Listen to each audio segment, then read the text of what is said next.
অভ্যন্তরীণ পরিবেশ আর নষ্ট করতে যাবেন না, আর উস্কানি দিয়ে লাভ নাই। আপনি দুইটা কথা বললে আপনারা বুঝে ফেলবেন। আপনি কি মনে করেন না বুঝে শুনে আপনাদের নেত্রী কি দেশ ছেড়েছেন? তো চূড়ান্তভাবে বুঝেছেন দেশে থাকার আর পরিবেশ নাই, এই কারণেই তিনি চলে গেছেন। আপনি কি মনে করেন সালমান এফ রহমান কম যন্ত্রণায় দাড়ি মুছ কামাইয়া আর এক দেশে রওনা করে? আপনি তো যন্ত্রণা টের পান নাই এখনো। আমি শুধু সতর্ক করছি আপনাকে। আপনি কি মনে করেন কম যন্ত্রণায় আনিসুল হক দেড় সাইরা পালায় নৌকোয় চইরা? আপনি বুঝতেছেন না পলক কি ইচ্ছা করিয়া পালায়? অতএব আরো কত পলক রয়ে গেছে আপনারা হয়তো জানেন না, আমরাও জানি না, তবে সবাই নজরদারিতে আছে, কেউ বাইরে নাই। এজন্য আমি বলবো 15 বছর তো যে যন্ত্রণা দিয়েছেন আর কি করছেন আপনারা ভালো জানেন। সাধারণ যারা, আমি আপনাদেরকে বলবো আপনারা একেবারে চুপ থাকেন। আর যেহেতু অত্যাচার করেছে, অত্যাচারীর সাথে আমাদের আর কোনো সম্পর্ক থাকতে পারে না। সর্বোপরি এই বাংলাদেশটা আমাদের, আমরা কাউকেই ছেড়ে দেব না, সবাই মিলে ঐক্যবদ্ধভাবে থাকবো ইনশাআল্লাহ। আমাদের আওয়ামী লীগ পরিচয়, বিএনপি পরিচয়, জামাত পরিচয়, জাতীয় পার্টির পরিচয়ের চেয়ে আমাদের আরেকটা বড় পরিচয়, আমরা এক আল্লাহর গোলাম, এক নবীর উম্মত। ঠিক না বলেন? আমাদের তার চেয়ে বড় পরিচয়, আমাদের কিবলাটাও এক। কোথায়? কাবা। আমাদের আরো পরিচয় এক, কোরআনটা আমাদের সবাই এক কোরআন। ঠিক না? অতএব আমাদের কালেমাগুলো এক। এই ভিত্তিতে আমরা বসবাস করতে চাই। তবে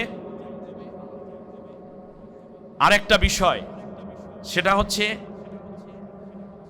সমাজের মধ্যে আমি আপনি যতটুকু দেখি না কেন, রিমান্ড দিলে সব বের হয়ে আসবে, কিন্তু মোটামুটি বের হওয়া শুরু হয়ে গেছে। আপনারা দেখতেছেন না পেপার পত্রিকাগুলোতে 10 দিনের রিমান্ডে দেখেন কত কোটি টাকা, কমপক্ষে 10,000 কোটি টাকা বাইরে বেনে, আবার বাড়াইলে আরো, মানে ওটা হলো স্বর্ণের ডিম্পার হাঁসের মতো। দেখবেন এই 10 দিনে শেষ না, কিন্তু রিমান্ড আরো দেবে, আরো বাড়বে। এজন্য আমি রূপায়ণবাসীকে বিশেষ করে বলবো, আমি তো বুঝি কে আওয়ামী লীগ করেন, কে বিএনপি করেন, কে জামাত করেন, কে মামলা খাইছে। আরে সেই দিন আপনাদের এখান থেকে শেষ জুমাটা পড়লাম আমি, কত তারিখ যেন, 5 তারিখের আগে। এরপর তো আমি আসিই নাই মাঝখান থেকে। তা আমি ওই জায়গা থেকে যখন যাচ্ছিলাম, তখন দারোয়ানরা বললো যে হুজুর সামনে যাইয়েন না, গোলাগুলি হচ্ছে। একটু পরে শুনলাম একটা মানুষ, একজন ছাত্র এখানে পড়ে আছে, মৃত হয়ে গেছে। 5 তারিখেও অনেক মানুষ হত্যা হয়েছে। পরিশেষে আমি পুলিশদের উদ্দেশ্যে বলতে চাই, পুলিশদেরকে বলার আগে আপনাদেরকে বলি, পুলিশের প্রতি মানুষের একটা ঘৃণা, এই পোশাকটার প্রতি একটা ঘৃণা জন্মে গেছে। কিন্তু আপনি জানেন না, অনেক পুলিশ গরিব মানুষ, 4-5টা বাচ্চা নিয়ে ঢাকার শহরে থাকতেও পারে না বাসা ভাড়াটা দিয়ে ঠিক মতো। অনেক পুলিশ আছে যারা তাহাজ্জুদ গোজার, যারা ঘুষ খায় না। পুলিশদেরকে আর ঘৃণা করব না। পুলিশরা আমাদেরই ভাই, আমাদেরই বন্ধু, আমরা তাদেরকে বুকে টেনে নেব। ঠিক আছে কিনা? এরপরেও চিহ্নিত যেই পুলিশরা আছে অপরাধী, তাদেরকে আইনের আওতায় আনা হবে, সেটা সরকারের ব্যাপার। আমি জনগণের পক্ষ থেকে বলছি, পুলিশ ভাইরা আপনারা আপনাদের দায়িত্ব পালন করুন, সাধারণ মানুষ আপনাদেরকে ভালোবাসবে। তবে স্বরাষ্ট্র উপদেষ্টা বলছেন পুলিশের পোশাক চেঞ্জ করে দিবে। এইটা একটা ভালো ডিসিশন, এটা চেঞ্জ হওয়া দরকার। তার কারণ এইটা বড় ঘৃণার জিনিসে পরিণত হয়ে গেছে। অনেক কথা, আজকে আর সব কথা একদিনে বলবো না, সময় আরো আসবে ইনশাআল্লাহ, তখন কথা বলা হবে। শেষ কথাটা, ইসলামের কথা বলতে গেলেও অনেক সময় ঝামেলায় পড়তে হতো।